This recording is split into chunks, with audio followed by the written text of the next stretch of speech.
I recently took a trip to the central coast of California, which has made national news lately for the huge storms that came through in January. They caused extensive damage. You might have heard about them. Many of the beach trails were roped off because stone steps and sturdy wooden boardwalks have been completely washed away, a testament to the power of the ocean. Even in the calm weather, those crashing waves filled me with a sense of awe. How powerful, how majestic, how totally dangerous. I was content to enjoy it from the safety of the shoreline, not at all envious of those surfers doing combat with gigantic waves. They were there for the thrill of it, but I couldn't help but think of everyone who ever approached the rugged shoreline of our continent in a boat, braving the perilous waves as they attempted to land safely ashore. You could be smashed to bits even if you were a good sailor. The coast is a dangerous place. That got me thinking about a parable. Not a Jesus parable exactly, but one I think you might have appreciated. You might have heard it. It's called the Parable of the Lighthouse, and it goes something like this. It's the story of a little lighthouse that was built along a dangerous coastline, and thanks to the efforts of the brave souls who tended the light and kept watch for shipwrecks, many lives were saved. They would bring people into the lighthouse with its welcoming fire and hot soup, restoring bodies and souls. Their work was so inspiring that many who had been saved by them and those who admired them for it wanted to be part of such a life-saving mission. Help was offered, money was donated, and they were able to buy new boats, train new crews, and help even more people. It was great. But then some of the newer folks began to think it'd be awfully nice to make the place prettier, not so rustic. So they invested money into beautiful furniture, and it was so nice, people just wanted to hang out, and became well known as a gathering place. People started showing up just for the company. Pretty soon it was hard to tell whether it was a lighthouse or a social club, and some folks began to find the life-saving work kind of a nuisance, especially when big shipwrecks flooded their beautiful space with wretched, dripping wet, dirty people. They made a mess. The members had a big disagreement about how best to use their beautiful space because some wanted to keep it nice while others insisted that saving lives was their priority. So they voted, and it was decided that if anyone wanted to continue the life-saving work, they could build a newer space further down the coastline, and that is what they did. Only as time went by, the same thing happened in the new life-saving station, and in each new one that was built after it. And now, if you go up and down that coastline, you will see many exclusive clubs along the shore. Shipwrecks are still frequent in those waters, only now most of the people drown. This little parable is a serious wake-up call for all communities who call themselves a church, and it forces all of us to ask this question: who are we and what is our identity? If we call ourselves Christians, or even better, followers of Christ, what does that mean? In our gospel lesson today, we're going to hear Jesus give his original followers an identity. This is what he says according to Matthew. You are the salt of the earth, but if salt has lost its taste, how can its saltiness be restored? It is no longer good for anything, but is thrown out and trampled underfoot. You are the light of the world. A city built on a hill cannot be hid. No one, after lighting a lamp, puts it under a bushel basket, but on the lampstand, and it gives light to all in the house. In the same way, let your light shine before others so that they may see your good works and give glory to your Father in heaven. Salt of the earth, light of the world.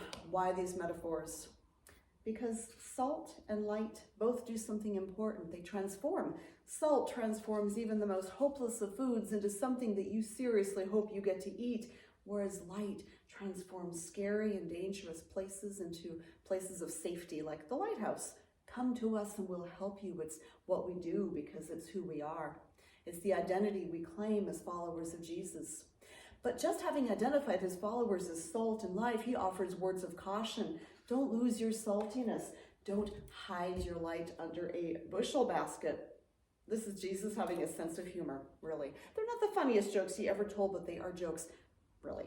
How can salt lose its saltiness? Salt is salt, right? Some seasonings lose their flavor over time, but not salt. As for the lamp under the bushel basket, realize he's talking about an open flame kind of lamp. What would happen if you put it under a woven basket? You'd light your house on fire. You wouldn't do that. What a dumb idea. What's the point of lighting a lamp and then cover it up? And that is Jesus' point. A lamp has a purpose, and salt has a purpose, but they can't decide not to serve those purposes. Just like salt that can't lose its saltiness, Jesus' followers cannot change their identity. If you are part of Jesus' kingdom, you are blessed and beloved. You are the seasoning that will change the flavor of the world from hopeless to inspired.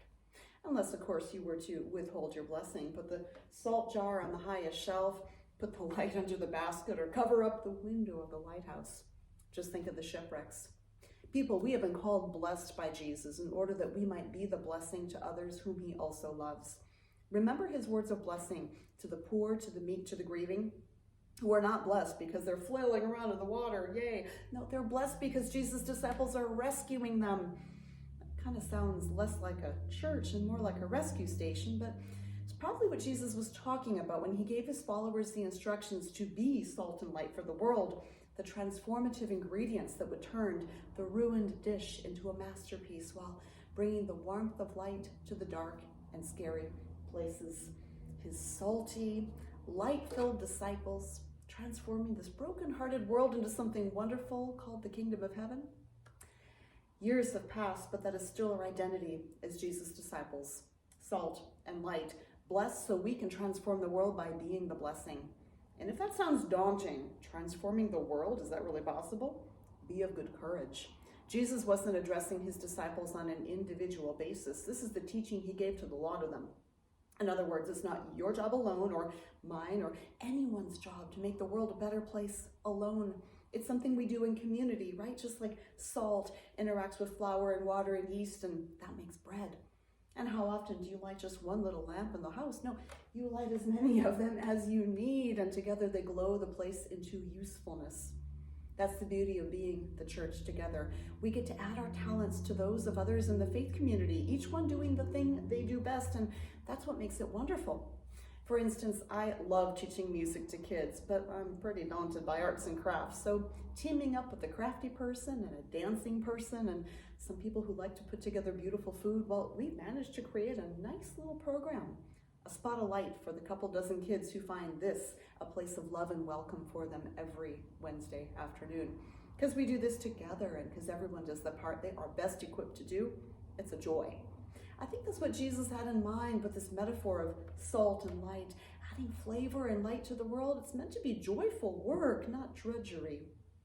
Something to think about, how we might be equipped to add seasoning and brightness to the world and how we might connect with others to have a greater impact. If you are not somehow connected to a community of faith where you live, I would encourage you to look for one because good things can happen when people work together and someone has a project just right for you, or maybe someone needs the idea in your head and they've got hands that can help put it into action. Don't do it because I said so. Please do it because Jesus said so. Because that's what it looks like to follow him, to be his disciple. You are the salt of the earth, the light of the world, not for nothing, but to put it to good use. Go then and be the light of the world. You are the light of the world, Lord. You make yourself and shine. So how could there be any darkness in me if you are the light of the world? You are the light of the world. All right, I got work to do. See you later.